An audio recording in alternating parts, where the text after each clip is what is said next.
சிவாய் நம்ம வணக்கம். நான் உங்கள் ஜோதிடர் கருப்பசாமி கேஜிஎஃப். ரெட்ரோ ஆன்மீக சேனலை பார்த்துருக்கிற அனைவருக்கும் வணக்கம்.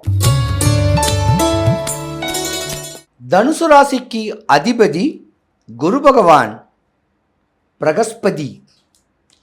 படித்த பண்புள்ள அரசு சம்பந்தப்பட்ட அதிகார தோரணையான ஒரு தன்மை யாருன்னா தனுசு ராசிக்காரங்க தான். ஒரு ஃபோக்கஸ் இருக்கும், குறிக்கோள் இருக்கும். நான் இதுவாகத்தான் ஆகணும், இதுக்குத்தான் படிக்கணும்னு சொல்லக்கூடிய குறிக்கோளோடு இருப்பீங்க. ஆனால் 25 வயசு வரைக்கும் தனுசு ராசியில் உள்ள ஆண்கள் பெண்கள் கொஞ்சம் கேர்ஃபுல்லாக இருக்கணும். இதில் பெண்கள் தான் கொஞ்சம் கேர்ஃபுல்லாகவே இருக்கணும். ஏன்னா அறிவுலையும் அழகுலையும் சகஜமான ஒரு நட்புலையும் நீங்கள் சிறந்து விளங்கக்கூடியவங்க. அப்போ அந்த டீனேஜ்னு சொல்லக்கூடிய டீனேஜுக்குள்ளே கல்யாணம் பண்ணியிருந்தீங்கன்னா கொஞ்சம் கஷ்டமும் படுவீங்க. ஆண்களை பொறுத்த வரைக்கும் ஒரு 25, 27க்குள்ள கல்யாணம் பண்ணீங்கன்னா யோகம். படிப்படியாக முன்னேறுவீங்க. படித்து மேன்மை தரக்கூடிய ஒரு வேலை கிடைக்கும்னு சொல்லக்கூடிய ஆதங்கம் தனுசு ராசியில் உள்ள பெண்களுக்கு இருக்கும். ஆனால் ஒரு குறிப்பிட்ட கால வயசு, ஒரு 30 வயசுலேருந்து 45 வயசுக்குள்ளக்க வேண்டிய பெண்கள் அடிபணிஞ்சு தான் போகணும் உங்கள் கணவருக்கு. இல்லைன்னா நீங்களும் உங்கள் கணவரும் பிரிஞ்சிருக்கக்கூடிய வாய்ப்புகள் இருக்குது, டிவைஸ் ஆகக்கூடிய தன்மைகள் இருக்குது. ஆணோட நீங்கள் தான் அதிக சம்பளமும் வாங்கக்கூடிய தன்மையும் இருக்குது. ஆனால் வீடு, நிலம், தோட்டம், துறவு, வண்டி, வாகனங்கள் எல்லாம் உங்களுக்கு கிடைக்கும்.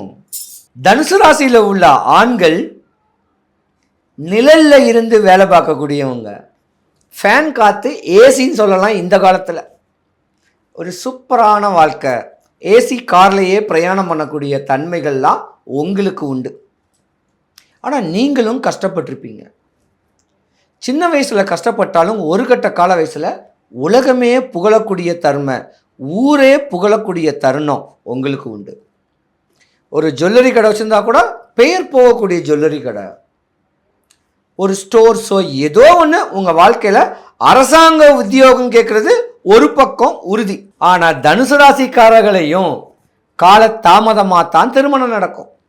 ஆனால் தனுசு ராசிக்காரருடைய மனைவிமார்கள் கொடுத்து வச்சிருக்கணும். ஏன்னா தனுசு ராசிக்காரர்களை கேட்ட. ஆனால் கல்யாணம் காட்சி முடிஞ்சு பிள்ளை குட்டிகள் பிறந்த உடனே மனைவிக்கு துரோகம் பண்ணக்கூடிய இன்டென்ஷன் உங்களுக்கு வரும்.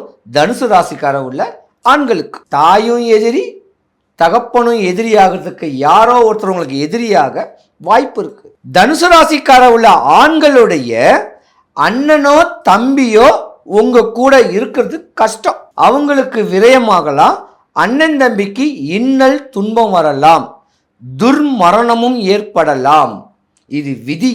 ஆனா அந்த விதியோடைய தன்மைக்குத்தான் அனுசரித்து அன்போட பண்போட தன்னுடைய அண்ணன் தம்பியோட நீங்க வாழணும்.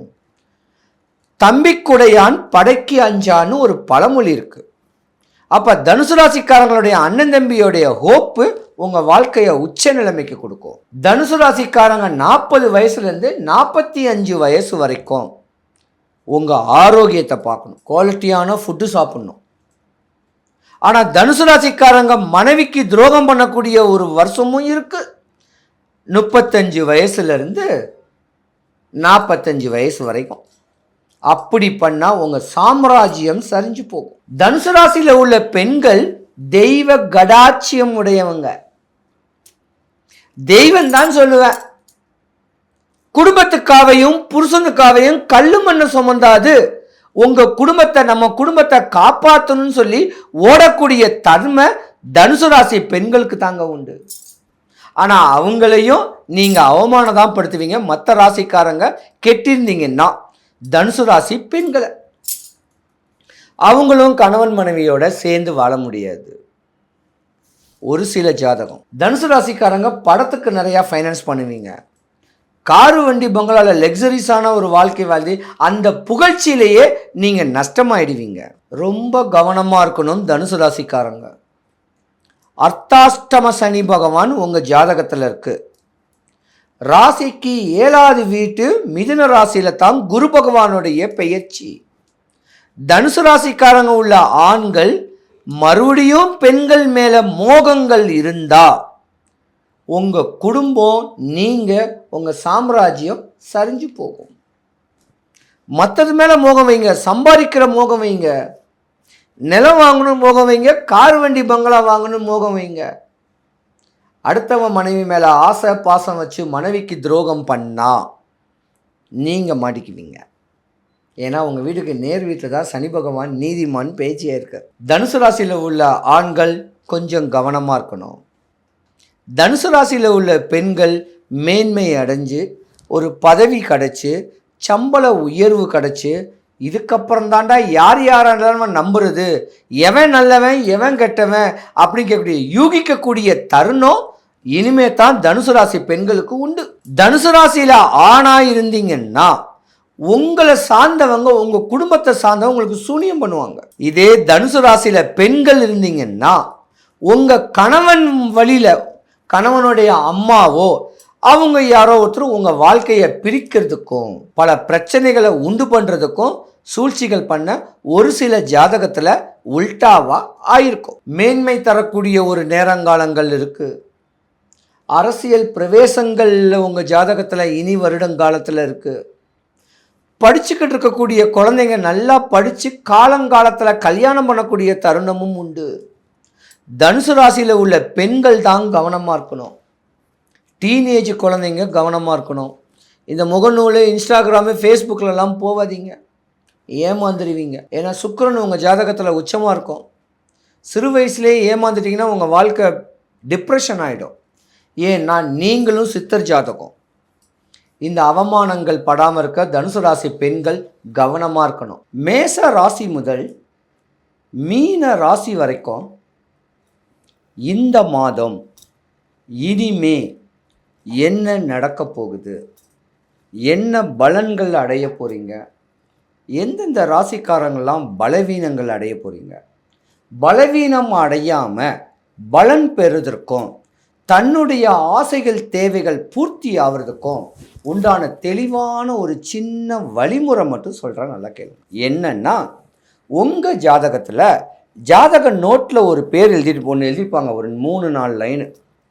ஜனனி ஜென்ம சௌக்கியானும் வர்த்தினி குல சம்பதாம் பதவி பூர்ண லிஞ்ஞானாம் ஜென்ம பத்திரிகா அப்படின்னு எழுதி தான் உங்கள் ஜாதகத்தையே கட்டத்தையும் போடுவாங்க, உங்களுடைய தலையெழுத்தையும் எழுதக்கூடிய தன்மை உண்டு. அந்த இதுக்கு என்ன மீனிங்னா, முற்பிறவியில் செஞ்ச சாப பாவ பலனையில் இப்பிறவியில் அனுபவிக்க நீ பிறந்திருக்க, இதுதான் அர்த்தம். இதிலே உங்கள் தலையெழுத்து முடிஞ்சு போச்சு. தன்னுடைய அப்பாவுடைய அப்பா செஞ்ச சாப பாவ பலனை அனுபவிக்க நம்ம பிறந்திருக்கோம் கேட்குறது தான் அர்த்தம். அதனால ஜாதகரை பொறுத்த வரைக்கும் ஒருத்தங்களும் குழந்தை முதல் பெரியவங்க வரைக்கும் தன்னுடைய அப்பாவுடைய அப்பா இருக்காருன்னா அவருக்கு உண்டான வழிமுறைகள், அவருக்கு என்னென்ன பணிவிடைகள் செய்யணுமோ அந்த பணிவிடைகளை செய்யணும்.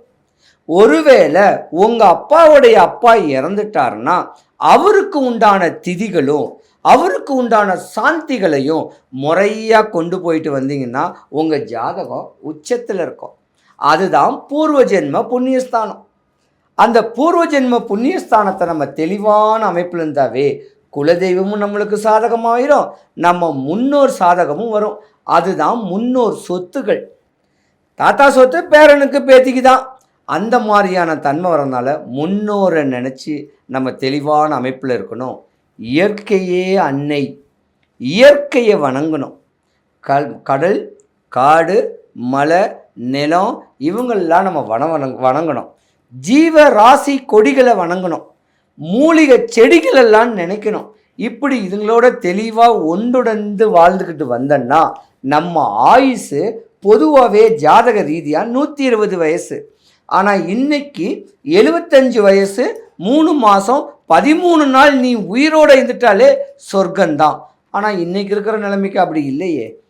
ஏன்னா வெறி, பணம், ஆசை இதெல்லாம் வெறிக்காக, பணத்தோடைய தேவைகள் அதிகமாக இருக்காக இன்றைக்கி நம்ம காசை தேடி ஓடிக்கிட்டு இருக்கோம். அதனால் தெளிவான அமைப்பில் இயற்கையை வணங்கணும். எவ்ரி மார்னிங் 6 to 7 உதிக்கிற சூரிய உதயத்தை நம்ம தலைமையில் உடம்பு மேலே வாங்கிட்டோன்னா நோய் கிடையாது, கஷ்டம் கிடையாது. எல்லாரும் வாழ்க்கையை ரசித்து ருசித்து சந்தோஷமாக வாழணும். சிவாய நம.